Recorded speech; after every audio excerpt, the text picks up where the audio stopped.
తెలంగాణకు బట్టలు కొందామని తీసుకొని పోతే 3-4 వేల రూపాయలకు చిన్న ఒక పిల్లలకి బట్టలు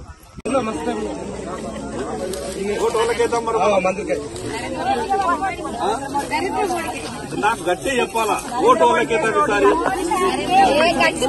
ఒకటేసారి మాట చెప్పాలా ఓటు ఒకసారి వాళ్ళకైతే ఏం గుర్తు అందరు నోట్లకి వెళ్ళి రావాలా ఏం వాళ్ళు మాట్లాడే ప్రయత్నం ఏం జరుగుతున్నది మనం ఎట్లా ఉండాలా మనం ఎవరికి ఓటేస్తే ఏ రకమైనటువంటి మనకు మంచి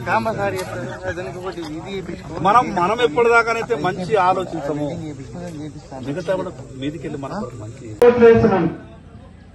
ఎందరో మందిని ప్రధానమంత్రులుగా చూసినాం, ఎన్నోసార్లు పార్లమెంట్ ఎన్నికల్లో ఓటు హక్కుని వినియోగించుకున్నాం.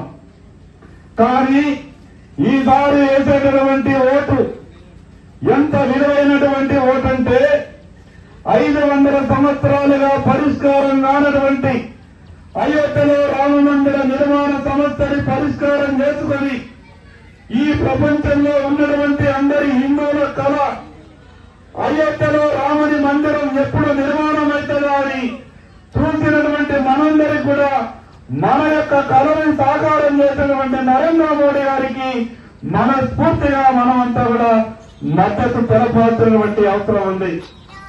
నీతిగా నిజాయితీగా కొన్ని సంవత్సరాలు దేశాన్ని ఏ రకంగా పరిపాలించిండో మీ అందరికీ తెలుసు.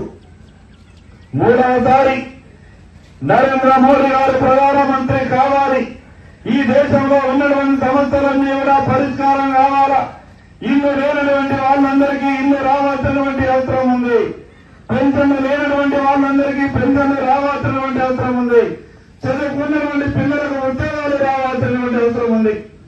మరి ఈ సమస్యలన్నీ కూడా పరిష్కారం కావాలంటే కేవలం ఒక నరేంద్ర మోడీ గారితోనే సాధ్యమవుతుంది. కాంగ్రెస్ పార్టీ ఏమన్నది అసెంబ్లీ ఎన్నికల్లో, మేము అధికారంలోకి వస్తే 2 లక్షల రూపాయల రుణాన్ని డిసెంబర్ 9లోగా మాఫీ చేస్తామని ఈనాటి ముఖ్యమంత్రి రేవంత్ రెడ్డి గారు ఆ రోజు కాంగ్రెస్ పార్టీ అధ్యక్షుడిగా మాట్లాడిండు. ముఖ్యమంత్రి అయిన తర్వాత మనమంతా అనుకున్నాం డిసెంబర్ 9 నాడు అందరికీ 2 లక్షల లోన్లు మాఫ్ అయిపోతాయేమో, రైతులకు ఉన్నటువంటి బాధంతా తీరిపోతాయేమో, 2000 రూపాయలున్న పెన్షన్ 4000 అయిపోతాయేమో, ఉద్యోగం లేనటువంటి నిరుద్యోగులకు 4000 రూపాయలు వస్తాయి అని అనుకున్నాం.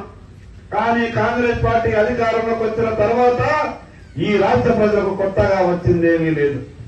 మొన్న కొత్తగా రాష్ట్ర ముఖ్యమంత్రి రేవంత్ రెడ్డి గారు మాట్లాడుతున్నారు. కొత్తగా ఆగస్టు 15 తారీఖు నాడు అందరికీ లోన్లు మాఫీ చేస్తాంటారు. వ్యవసాయ పనులు మే మొదటి వారం, జూన్ చివరి వారంలో, జూన్ మొదటి వారంలో వ్యవసాయ పనులు మొదలవుతాయి. మరి రైతులు జూన్లో వ్యవసాయ పనులు మొదలు పెట్టుకోవాలా, వ్యవసాయానికి కావాల్సిన పెట్టుబడి పెట్టాలా, బ్యాంకులకి వెళ్తున్నావా, బ్యాంకు మేనేజర్ నీ పాత బాక్యం ఉన్నది, నీకు కొత్తగా లోన్ ఇయ్యని మేనేజర్ అంటున్నారు. మరి ఈ కాంగ్రెస్ పార్టీ వాళ్ళు ఆగస్టు 15 నాడు లోన్లు మాఫీ చేస్తే ఈ రాష్ట్రంలో రైతులు ఎంత వ్యవసాయం చేసుకోవాలా ఒక్కసారి రాష్ట్ర ముఖ్యమంత్రి సమాధానం చెప్పాలి.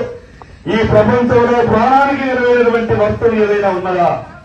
ఆ రోజు కరోనా వచ్చినప్పుడు దేశ ప్రజలంతా కూడా అల్లాడుతున్నటువంటి సమయంలో ప్రపంచంలో ఎక్కడా మందు లేదు, కరోనాను కట్టడి చేసేటువంటి పరిస్థితి లేదు. కానీ ఆ రోజు దేశ ప్రజలందరికీ మోడీ గారు ఒక భరోసా ఇచ్చారు. నేనున్నాను, ఎవరు అధైర్యపడద్దు, మిమ్మల్ని కాపాడుకునే బాధ్యత నాది అని నరేంద్ర మోడీ గారు భరోసా ఇచ్చారు. భరోసా ఇవ్వడమే కాకుండా ప్రపంచంలో ఎక్కడ లేకన్నా ముందే మన దగ్గర ఉన్నటువంటి శాస్త్రజ్ఞులను ప్రోత్సహించి కరోనా మందును కనిపెట్టి దేశ ప్రజలందరికీ కరోనా మందునిచ్చి మన ప్రాణాన్ని కాపాడినటువంటి గొప్ప వ్యక్తి నరేంద్ర మోడీ గారు.